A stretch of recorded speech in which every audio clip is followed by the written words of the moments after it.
Hello तो मेरे प्यारे साथियों, कैसे हो? उम्मीद करते हैं बहुत अच्छे से आप होंगे। अपनी तैयारी में बिल्कुल आप लगे हुए होंगे। तो आज का जो अपना सेशन रहने वाला है, ये प्रयोगशाला सहायक जो विज्ञान का आपका हुआ था अभी 2022 में। इसमें जो आपके राजस्थान से रिलेटेड जो सवाल पूछे गए थे, उन सवालों को अपन अच्छे से हल करने वाले हैं। इससे पहले अगर आप चैनल पर नए हो तो चैनल को ज़रूर सब्सक्राइब कर लेना, क्योंकि हमारे इस चैनल पर आरपीएससी प्लस आरएसएसबी बोर्ड, इसके आपको 250 प्लस पेपर का सॉल्यूशन मिलने वाला है। प्लेलिस्ट मैंने बना रखी है। आरपीएससी के पेपर देख सकते हो, अलग से प्लेलिस्ट मिल जाएगी। और आरएसएसबी बोर्ड के अगर पेपरों का सॉल्यूशन आप देखना चाहते हो तो अलग से प्लेलिस्ट बनी हुई है। इससे क्या होगा, आपको आपकी तैयारी के अंदर चार चांद लग जाएंगे। आपने पहले से थ्योरेटिकल जो पार्ट है वो पढ़ रखा होगा। अगर आप क्वेश्चन देखते हो कि किस तरह के जो एग्जामिनर है सवाल पेपर में बनाता है, तो इससे क्या होगा, आपकी तैयारी में और मजबूती आ जाएगी। तो आप सारे पेपर का देख लेना। अगर आरपीएससी की तैयारी कर रहे हो, कोई एग्ज़ाम जो आरपीएससी लेता है तो उनके पेपर देख लेना। आरएसएसबी बोर्ड अगर कोई एग्ज़ाम की तैयारी आप कर रहे हो तो उसके पेपर भी आप देख सकते हो। तो चलो बढ़ते हैं। पहले 50 क्वेश्चन जो कि आपके रिलेटेड नहीं है, इसमें करंट अफेयर वगैरह पूछा गया था और कुछ इंडिया का पार्ट, कुछ आपका जो था वो यहाँ से स्टार्ट है आपका। ठीक है, कुछ पार्ट आपका इंडिया का था, कुछ पार्ट वर्ल्ड का था। अब यहाँ से 51 से आपका जो स्टार्ट हो जाएगा वो आपका राजस्थान जीके से रिलेटेड जो भी सवाल आपके पूछे गए हैं वो आपके रहने वाले हैं। तो पहला सवाल आपके सामने है। पहला सवाल आप देख सकते हो, छप्पन के मैदान का संबंध निम्नलिखित में से किस नदी से है, ये आपको बताना है।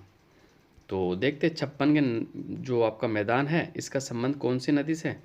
तो इसका जो आपका राइट आंसर हो जाएगा बिल्कुल ऑप्शन नंबर जो आपका डी है वो आपका बिल्कुल राइट आंसर हो जाएगा।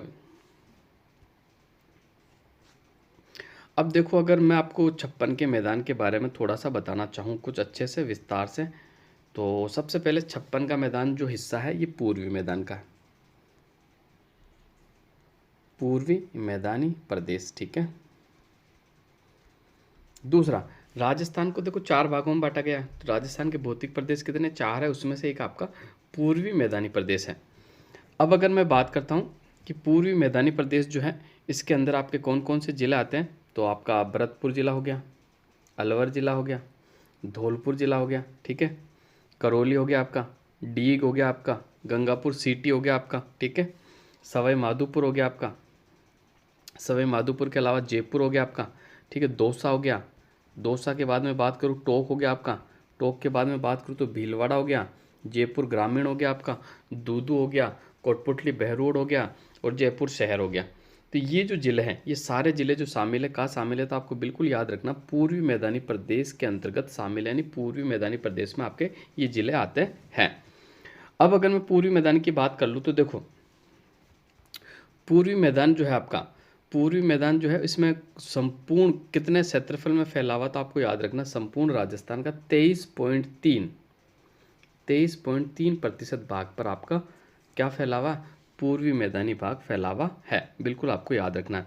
और यहाँ पर कितना प्रतिशत जनसंख्या निवास करती, तो आपको याद रखना 39% जनसंख्या आपके यहाँ निवास करती है। और पूर्वी मैदान की अगर मैं बात करूँ तो पूर्वी मैदान को चार भागों में बांटा जा सकता है आसानी से। एक तो आपका बनास बेसिन हो गया, दूसरी मैं बात कर लूँ तो आपका माही बेसिन हो गया, ठीक है, तीसरा मैं बात कर लूँ तो आपका चंबल बेसिन हो गया, और चौथी में बात करूँ तो बाणगंगा बेसिन हो गया। कौन सा, बाणगंगा नदी वाला बेसिन। इन चार भागों में अपन पूर्वी मैदान को बांट सकते हैं। अब मैं बात कर लेता हूँ आपके जो कि छप्पन का मैदान जो पूछा गया था, ये छप्पन का मैदान जो है ना, ये माही बेसिन का हिस्सा है। कौन से बेसिन का हिस्सा है, माही बेसिन का हिस्सा है। क्लियर है, माही बेसिन का हिस्सा है। और यहाँ से आपकी माही नदी बहती है। कौन सी नदी बहती, माही नदी बहती, जो कि मध्य प्रदेश से आती है, राजस्थान से होते हुए अपना जो पानी है वो खंबात की खाड़ी में ले जाती है। ठीक है। अब मैं छप्पन के मैदान की अगर बात कर लेता हूँ, ये जो छप्पन का जो आपका मैदान है, ये प्रतापगढ़ और बांसवाड़ा के मध्य भाग को छप्पन का मैदान कहा जाता है, या छप्पन ग्राम का समूह है। ठीक है, इसीलिए इसे क्या कहा जाता है, छप्पन नदी नाले और छप्पन ग्रामों के समूह को ही छप्पन के मैदान के नाम से जाना जाता है। यहाँ तक आपका पूरा क्लियर हो गया होगा। अब बढ़ते हैं अगले क्वेश्चन की तरफ। क्वेश्चन नंबर 52 आपके सामने है। जैसलमेर जिले में पालीवाल ब्राह्मणों द्वारा शुरू की गई परंपरागत जल संरक्षण की विधि कहलाती है। तो क्या कहलाती है, आप सभी को पता है, खड़ीन कहलाती है भाई। ऑप्शन नंबर बी जो है आपका बिल्कुल राइट आंसर हो जाएगा। क्लियर है यहाँ तक? अब देखो खड़ीन के बारे में अगर आपको मैं कुछ अच्छे से बताना चाहूँ तो देखो, खड़ीन का जो प्रचलन हुआ था वो 15वीं शताब्दी में हुआ था। कौन सी शताब्दी में आपको याद रखना है? 15वीं शताब्दी में। कहाँ हुआ था? जैसलमेर जिले में हुआ था। किसने शुरू किया था? पालीवाल ब्राह्मणों के द्वारा शुरू किया गया था। इसमें होता क्या, देखो मैं बता देता हूँ। देखो आप जैसे ये ढाल युक्त भूमि जो होती है ना आपकी, ढाल युक्त, जहाँ नीचान होता है भूमि का, ढाल युक्त जो भूमि होती है, ठीक है, उसके दो तरफ तो मिट्टी की दीवारें बना दी जाती है ऐसे, ठीक है, और आगे की तरफ एक पक्की दीवार बनाई जाती है, ठीक है, जिसकी तरफ पक्का अवरोध बना दिया जाता है। तो ऐसे जो पानी इसमें एकत्रित हो जाता है और इससे ही खड़ीन कहा जाता है, ठीक है, बिल्कुल आपको याद रखना। और पुराने ज़माने की मैं बात कर लूँ तो जो खड़ीन की जो ज़मीन होती थी वो राजाओं से लेनी पड़ती थी, राजा उसे उपलब्ध करवाता था, जिस पर राजा 1/4 टैक्स भी लेता था, लगान लेता था। भाई क्या लेता था? लगान लेता था। और पानी अधिक होने पर खड़ीन का जो पानी है उससे भूमि को सिंचाई भी उपलब्ध करवाती थी, पीने का पानी भी यहाँ से उपलब्ध होता था। और इसके आसपास में खड़ीनों के नीचे जो ढलान होते थे ना, वहाँ छोटे छोटे कुएं बना दिए जाते थे। इन कुओं से फिर जो पेयजल पानी है वो उपलब्ध होता था, ठीक है। तो खड़ीन आपके बिल्कुल समझ में आ गया होगा, अब तो आपको कोई भी डाउट नहीं रहा होगा। तो बढ़ते हैं अगले क्वेश्चन की तरफ। अगला क्वेश्चन देख लेते हैं। मेजा बांध डेस नदी पर स्थित है। तो मेजा बांध जो बना हुआ आपका कोठारी नदी पे बना हुआ, इसका जो राइट आंसर हो जाएगा कौन सा? ऑप्शन नंबर ए आपका बिल्कुल सही आंसर हो जाएगा। अगर मैं मेजा बांध की बात करूं तो मेजा बांध आपके कौन से जिले में पड़ता है? तो आपको याद रखना भीलवाड़ा में पड़ता है। कहाँ पड़ता है? भीलवाड़ा में पड़ता है। क्लियर है? दूसरा, ये भीलवाड़ा का जो मांडलगढ़ कस्बा है ना, वहाँ के बिल्कुल मांडलगढ़ के करीब ही पड़ता है, ठीक है। और कौन सी नदी पे बना हुआ? तो मैंने पहले ही आपको बता दिया, कोठारी नदी पर बना हुआ है। और इससे कितने गांवों को पेयजल मिलता है? तो आपको याद रखना 57 गांवों को पेयजल मिलता है, ठीक है। और 98,000 हेक्टेयर भूमि को सिंचाई मिलती है। ये फैक्ट भी आपको याद रखना, इससे बाहर कुछ नहीं जाने वाला है। अब बढ़ते हैं अगले क्वेश्चन की तरफ। अगला क्वेश्चन देख लेते हैं। तो अगला क्वेश्चन आपके सामने ये रहा, नरमा। निम्नलिखित फसलों में से किसे प्रादेशिक भाषा में नरमा कहा जाता है? ये आपको बताना है कि भाई नरमा किसे कहा जाता है। तो देख लेते हैं अपन नरमा क्या है। तो नरमा जो कहा जाता है वो कपास को कहा जाता है। ऑप्शन नंबर बी आपका बिल्कुल सही आंसर हो जाएगा। पहले तो कपास जो एक व्यापारिक फसल है, आपको याद रखना कपास का उपयोग सूती वस्त्र तैयार करने में किया जाता है, ठीक है। भारत विश्व में कपास में क्षेत्रफल और उत्पादन की दृष्टि से कौन सा स्थान है? तो आपको याद रखना पहला स्थान है। पहली बात इंपॉर्टेंट चीज़ कि अब राजस्थान का देश में कपास के उत्पादन में कौन सा स्थान लगता? तो आपको याद रखना छठा। कौन सा स्थान लगता? छठा स्थान लगता है। दूसरा, राजस्थान में जो कपास की जो खेती होती है, अधिकांश खेती जो होती है वो नहरी सिंचाई सुविधा वाले क्षेत्रों में होती है, बिल्कुल आपको याद रखना। अब देखो कि भाई यहाँ पर ये जो आपकी कपास है, पकते समय टेम्परेचर कितना रहना चाहिए? तो आपको याद रखना 30 डिग्री से 35 डिग्री के मध्य आपका टेम्परेचर रहना चाहिए, ठीक है। और 90 दिन पाला नहीं पड़ना चाहिए। अगर पाला पड़ने से क्या होती है? कपास आपकी खराब हो जाती है। कपास के लिए कौन सी मिट्टी उपयुक्त है? तो आपको याद रखना रेगुर मिट्टी, जिसे आप आसान भाषा में क्या बोलते हो? काली मृदा या काली मिट्टी। काली मिट्टी जो है कपास की खेती के लिए उपयुक्त है। अब देखो मैं इसकी किस्में बता देता हूँ, यहाँ से बार बार सवाल बनता है। एक तो आपको याद रखना है नरमा, एक आपको याद रखना नरमा बीकानेरी नरमा। कौन सा? बीकानेरी नरमा है ना। ये बी पर मैंने छोटी की मात्रा लगा दी, आप बड़ी की कर लेना है ना। एक जो होती है आपकी कौन सी होती है? तो एक होती है आपकी कौन सी? वीर नार। ये भी सवाल बना हुआ एग्जाम में, वीर नार। ये भी किसकी आपकी किस्म है? तो बिल्कुल कपास की ही किस्म है वीर नार। एक जो है थी वरा लक्ष्मी। कौन सी लक्ष्मी भाई? वरा लक्ष्मी। ये भी जो है आपकी कपास की ही किस्म है, बिल्कुल आपको याद रखना। इसके अलावा आपको याद रखना एक तो अमेरिकन कपास। कौन सी कपास भाई? अमेरिकन कपास, ठीक है। और इसके अलावा मैं बात कर लूँ तो एक आपकी होती है RST 9। RST 9 ये भी आपकी कपास की ही किस्म है। ये किस्में आपको याद रखनी है। एग्जामिनर अब जो सवाल बनाता है वो किस्मों से पूछ लेता, तो बिल्कुल आपको याद रखना है। और अगर मैं कपास उत्पादक जिलों की बात कर लूँ तो राजस्थान में सबसे ज़्यादा जो कपास होता है, एक तो आपके गंगानगर, दूसरा आपका हनुमानगढ़, ठीक है। गंगानगर और हनुमानगढ़ में सर्वाधिक कपास की खेती आपकी होती है। इसके अलावा भी होती है, जैसे आपका अजमेर हो गया, अलवर हो गया, बीकानेर, टोंक, भीलवाड़ा, जोधपुर, नागौर, पाली में सीमित उत्पादन कपास का होता है। अब बढ़ते हैं अगले क्वेश्चन की तरफ। अगला क्वेश्चन देख लेते हैं।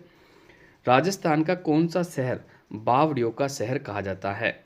City of step well. तो इसका जो आप सभी को पता है, बूंदी को क्या कहा जाता है? बावड़ियों का शहर कहा जाता है। ऑप्शन नंबर ए आपका बिल्कुल राइट आंसर हो जाएगा। अगला क्वेश्चन देख लेते हैं। वर्षा जल संग्रहण करने वाला रानीसर टाका कहाँ स्थित है? बड़ा इंपॉर्टेंट सवाल है, और ये रानीसर टाका जो पड़ता है आपके जोधपुर में पड़ता है। कहाँ पड़ता है? ऑप्शन नंबर बी जो है आपका बिल्कुल राइट आंसर हो जाएगा। अगला क्वेश्चन देख लेते हैं। अगला क्वेश्चन बिल्कुल आपके सामने है। कोपेन वर्गीकरण का निम्नलिखित में से कौन सा कोड झालावाड़ जिले की जलवायु को निरूपित करता है? तो इसका जो राइट आंसर हो जाएगा, झालावाड़ में जो जलवायु है वो AW प्रकार की। ऑप्शन नंबर बी आपका बिल्कुल राइट आंसर हो जाएगा। अब देखो, अगर मैं कोपेन की बात कर लूँ तो कोपेन ने राजस्थान की जलवायु को 4 भागों में बांटा है। कितने भागों में बांटा है? 4 भागों में। ठीक है, देखो यहाँ जो आपकी जलवायु पाई जाती है, ये जलवायु कौन सी पाई जाती है? तो BWHW। कौन सी? BWHW। क्लियर है? फिर इसके पास में जो अर्ध शुष्क क्षेत्र है, यहाँ पर जो जलवायु पाई जाती है वो BSHW पाई जाती है। ठीक है, और थोड़ा सा आपका ये नीचे का पार्ट या हाड़ौती वाला, और इसके अलावा ये जो पार्ट बच गया यह पाई जाती है CWG, यानी पूर्वी मैदान में जो पाई जाती है CWG। और राजस्थान का दक्षिणी पार्ट और दक्षिणी पूर्वी पार्ट में जो पाई जाती है वो AW प्रकार की जलवायु पाई जाती है। क्लियर हो गया आपको? बिल्कुल आपको याद रखना है। अब देखो, इसके अलावा अगर सवाल एग्जामिनर थोड़ा सा कठिन बनाना चाहेगा तो देखो वो पूछेगा आपको कि BWHW जो जलवायु है कोपेन के अनुसार इसका प्रतिनिधि नगर कौन सा है? तो आपको याद रखना बीकानेर है। कौन सा है? बीकानेर। BSHW का प्रतिनिधि नगर कौन सा है? तो आपको बिल्कुल याद रखना नागौर है। कौन सा? नागौर। और आपको पूछ ले कि AW प्रकार की जलवायु का जो प्रतिनिधि नगर कौन सा है? तो बांसवाड़ा है। कौन सा है? बांसवाड़ा। और CWG का जो प्रतिनिधि नगर है वो टोंक है। कौन सा है? टोंक है। साथ में ये फैक्ट भी आपको बिल्कुल याद रखने हैं। एग्जाम ओरिएंटेड है, बिल्कुल एग्जाम की दृष्टि से इंपॉर्टेंट है, बिल्कुल एग्जाम में बनेगा। अब बढ़ते हैं आगे। क्लास को आप शेयर ज़रूर करें, बहुत ही इंपॉर्टेंट क्लास है। और मैं कह रहा हूँ आप मेरे अगर सारे पेपर देख ले तो इतनी बेहतरीन राजस्थान जीके की आपकी तैयारी हो जाएगी। भले ही आपका RS वाला एग्ज़ाम हो या SI वाला एग्ज़ाम हो या EN वाला एग्ज़ाम हो, कोई सा ही आपका एग्ज़ाम हो, JEN वाला, EN वाला, लाइब्रेरी वाला, सारी जितने भी सवाल बनते सारे क्लियर हो जाएंगे आपसे। तो बढ़ते हैं 58वें क्वेश्चन की तरफ, देख लेते हैं 58वां क्वेश्चन क्या है आपका। तो 58वां क्वेश्चन आपके सामने है। निम्नलिखित में से कौन सा जिला भोराट पठारी प्रदेश में अवस्थित है? तो इसका जो राइट आंसर हो जाएगा बिल्कुल उदयपुर हो जाएगा। ऑप्शन नंबर बी जो है आपका बिल्कुल राइट आंसर हो जाएगा। ठीक है, अब मैं बात कर लेता हूँ भोराट के पठार की स्थिति। तो भोराट का पठार जो है ये देखो, राजसमंद की कुंभलगढ़ की पहाड़ियों से लेकर, राजसमंद की कुंभलगढ़ पहाड़ियों से लेकर उदयपुर की गोगुंदा तक फैला हुआ। कहाँ तक फैला हुआ भाई? उदयपुर के गोगुंदा के मध्य फैला हुआ है। भोराट के पठार की अगर मैं कुल ऊंचाई की बात कर लूँ तो 1225 मीटर है। कितना ऊंचा है भाई? 1225 मीटर ऊंचा है। ठीक है, बिल्कुल आपको याद रखना। भोराट क्या है? तो भोराट एक पठार है। भोराट क्या है? एक पठार है। और मेवाड़ अरावली जो है आपकी, उसकी सबसे ऊंची चोटी जो पड़ती है जरगा। मेवाड़ अरावली की कह रहा हूँ मैं, आप ये मत समझना अरावली की सबसे ऊंची चोटी तो गुरु शिखर है। मैं कह रहा हूँ मेवाड़ अरावली की सबसे ऊंची चोटी जरगा, जो कि कौन से पठार पे पड़ती है? ये भोराट के पठार पे पड़ती है। कौन सी चोटी? जरगा। और जरगा की ऊंचाई भी मैं आपको बता देता हूँ 1431 मीटर है। कितनी भी? 1431 मीटर है। अब बढ़ते हैं आगे। माही सुगंधा किस फसल की किस्म है? तो माही सुगंधा जो है ये चावल की है भी, है ना। ऑप्शन नंबर ए आपका बिल्कुल राइट आंसर हो जाएगा। और इसी से संबंधित मैं और फैक्ट आपको बता देता हूँ। राजस्थान में चावल का सर्वाधिक उत्पादन जो होता है वो हनुमानगढ़ में होता है। क्या होता है भाई? हनुमानगढ़ के अंदर। बिल्कुल आपको याद रखना। इसके अलावा मैं बात कर लेता हूँ तो देखो, एक होती है माही धवल और माही कंचन। ये चावल की किस्म नहीं, लेकिन कंफ्यूज आपको कर सकता है, इसलिए मक्के की जो किस्म है एक तो माही धवल, एक माही कंचन है। ये भी फैक्ट आपको साथ में याद रखना है। अब बढ़ते हैं आगे। क्वेश्चन नंबर 60 आपके सामने है, देख लेते हैं इसका सही उत्तर क्या होने वाला है। निम्नलिखित में से कौन सा प्रक्रम राजस्थान में रेगिस्तानीकरण का प्रमुख कारण है? जल अपर्दन, वायु अपर्दन, लवणीकरण, वनस्पति अवनयन। तो 60 का जो आपका बिल्कुल राइट आंसर हो जाएगा ऑप्शन नंबर बी, वायु अपर्दन। मैं फाइनल आंसर की के अनुसार ही उत्तर आपको बता रहा हूँ। उत्तर में आपको कोई भी संदेह नहीं होना चाहिए। बेझिझक आप सारे उत्तर देखिए अच्छे से, कोई भी आपको दिक्कत नहीं होगी। 61वां क्वेश्चन है, नागपाड़ राजस्थान के डेस जिले में अवस्थित है। तो नागपाड़ जो पड़ता है ये अजमेर जिले में पड़ता है भाई। कहाँ पड़ता है? अजमेर जिले में। पुष्कर के बिल्कुल पास के अंदर है आपका नागपहाड़। इसी नागपहाड़ से आपकी लूणी नदी का उद्गम स्थल है। कौन सी नदी? लूणी नदी का उद्गम स्थल होता है। और नागपहाड़, एक नागपहाड़ चोटी भी है। इसकी ऊंचाई अगर आपसे पूछ ली जाओ तो 795 मीटर है। कितना ऊंचा है? 795 मीटर है। बिल्कुल आपको याद रखना, तारागढ़ जो किला है, तारागढ़ जो चोटी है अजमेर की, उसके पास में ही आपका नागपहाड़ स्थित है। अब बढ़ते हैं आगे।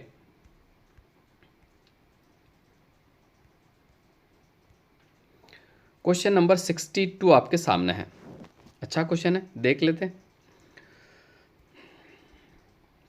निम्न में से कौन सी पर्यावरणीय समस्या रेंगती मृत्यु कहलाती है? तो इसका जो आपका सही आंसर हो जाएगा मृदा अपरदन। ऑप्शन नंबर ए जो है आपका बिल्कुल राइट आंसर हो जाएगा। क्लियर है? यहाँ तक आपको कोई भी समस्या नहीं होनी चाहिए। अब आगे बढ़ते हैं। मालपुरा डेस की एक नस्ल है।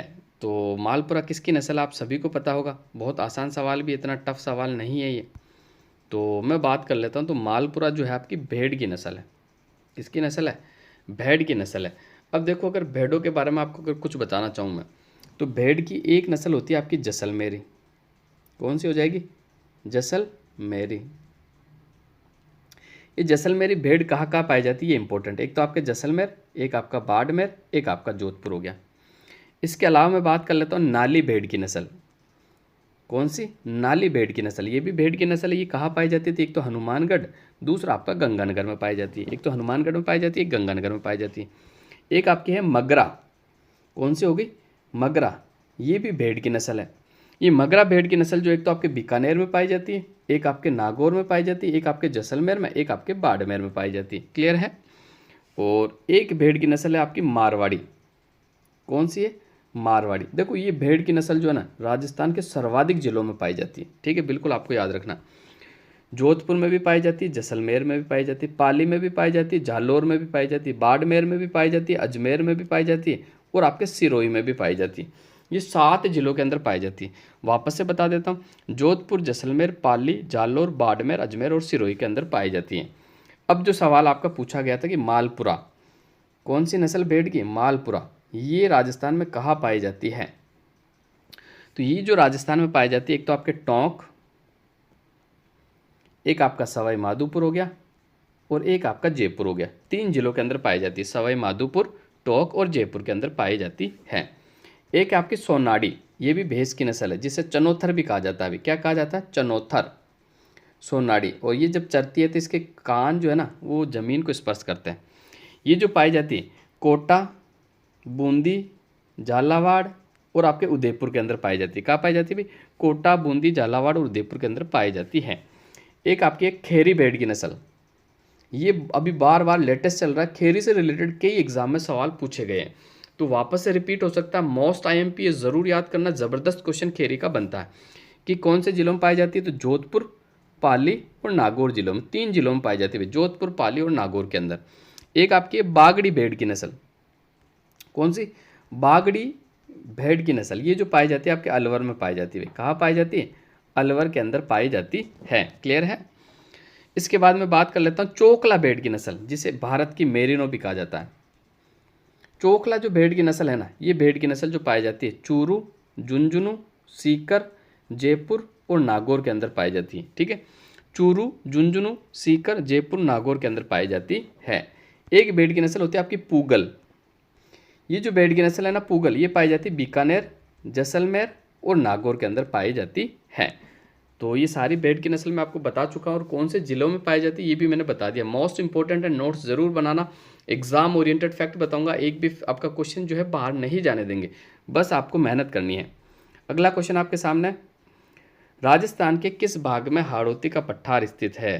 तो राजस्थान के कौन से भाग में हाड़ौती का पठार स्थित है? आप सभी को पता है, राजस्थान में जो हाड़ौती का पठार पड़ता है वो कहाँ पड़ता है? तो वो आपके कहाँ पड़ता है? दक्षिणी पूर्व के अंदर पड़ता है। कहाँ पड़ता है? दक्षिणी पूर्व में। ऑप्शन नंबर डी जो है आपका बिल्कुल राइट आंसर हो जाएगा। हाड़ौती के पठार में राजस्थान के कितने जिले आते हैं? तो आपको बता देता हूँ, 4 जिले शामिल। कौन कौन से हैं? कोटा, बूंदी, झालावाड़ और बारां, ये 4 जिले आपके हाड़ौती के पठार के अंदर शामिल हैं। या कितनी जनसंख्या रहती है? 11% जनसंख्या रहती है, बिल्कुल आपको याद रखना।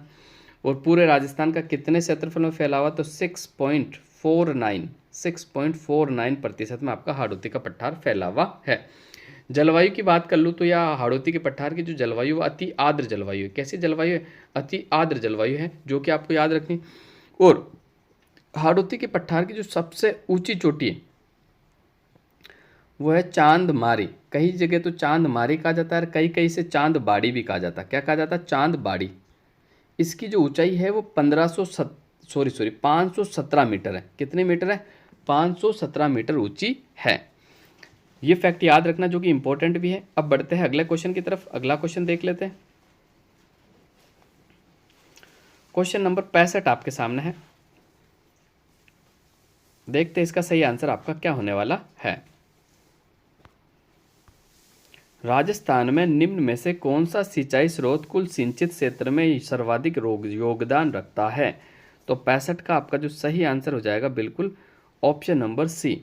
कुओं और नलकूपों से राजस्थान में सबसे ज़्यादा सिंचाई होती है भाई। कुओं और नलकूपों से राजस्थान में सबसे ज़्यादा सिंचाई होती है। ठीक है,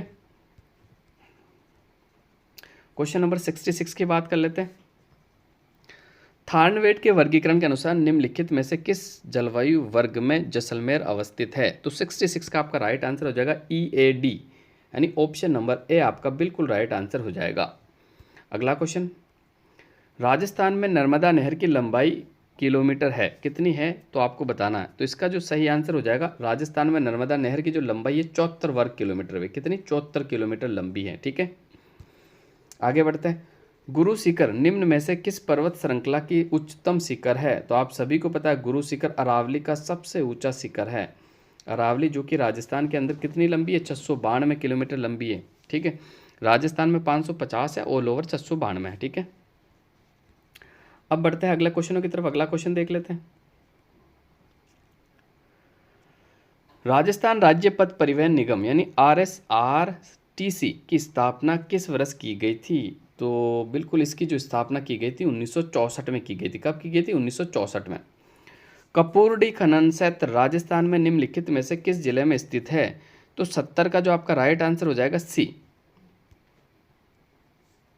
सी जो है आपका बिल्कुल राइट आंसर हो जाएगा बाड़मेर। मोरीजा बानोल खनन क्षेत्र निम्नलिखित में से किस खनिज के लिए प्रसिद्ध है? तो 71 का आप सभी को पता है मोरीजा बानोल किस लिए जाना जाता है? लोहे के खनन के लिए जाना जाता है। मोरीजा बानोल कहाँ पड़ता है आपके? ये जयपुर के अंदर पड़ता है भाई। कहाँ पड़ता है? जयपुर के अंदर आपका पड़ता है। 72वां क्वेश्चन है, राज्य का सबसे छोटा कृषि जलवायु क्षेत्र कौन सा है? तो 72 का जो आपका बिल्कुल सही आंसर हो जाएगा आर्द्र दक्षिणी मैदान। कौन सा मैदान? आर्द्र दक्षिणी मैदान। ठीक है, जिसे अपन क्या कहते हैं? 4th B। ये राजस्थान का सबसे छोटा कृषि जलवायु प्रदेश है। अब बढ़ते हैं अगले क्वेश्चनों की तरफ। क्वेश्चन नंबर 73 आपके सामने है। निम्नलिखित में से कौन सा राजस्थान का राज्य वृक्ष है? तो ये तो बहुत ही आसान सवाल है आपका, खेजड़ी। ठीक है, अब आपको कमेंट में ये उत्तर बताना कि खेजड़ी का साइंटिफिक यानी वैज्ञानिक नाम क्या है। कमेंट करके ज़रूर बताना। अगला क्वेश्चन देखते हैं। 74वां सवाल है, राजस्थान में निम्नलिखित में से किस जिले में काजरी का मुख्यालय स्थित है? तो काजरी का मुख्यालय कहाँ स्थित है? जोधपुर में। कौन सी सिटी में? ब्लू सिटी में आपका काजरी का मुख्यालय स्थित है। और आज का आखिरी सवाल देख लेते हैं। 75वां सवाल आपके सामने है। राजस्थान में लूणी जवाई बेसिन को अन्य किस नाम से जाना जाता है? तो इसका जो सही आंसर हो जाएगा गोडवार प्रदेश के नाम से जाना जाता है। ऑप्शन नंबर बी जो है आपका बिल्कुल राइट आंसर हो जाएगा। तो आज के लिए बस इतना ही। बाकी बचे हुए 25 क्वेश्चन मैं अगले सेशन में करवाने वाला हूँ, बहुत अच्छी व्याख्या के साथ, और बेहतरीन क्लास होने वाली है। क्लास को शेयर ज़रूर करना। कोई पशु परिचय वाला तैयारी कर रहा है उसे भी शेयर करना। ठीक है, LDC की तैयारी कर रहा है उसे भी शेयर करना। पटवारी की तैयारी कर रहा है उसे भी शेयर करना, क्योंकि ये सभी के लिए बड़ी महत्वपूर्ण क्लास है। राजस्थान में आप कोई से भी कंपटीशन की एग्जाम्स की तैयारी कर रहे हो, क्लास के साथ जुड़ना, आपकी बेहतरीन तैयारी करने की गारंटी हमारी है। तो आज के लिए बस इतना ही। मिलते हैं अगले सेशन में। तो आप सभी साथियों को धन्यवाद।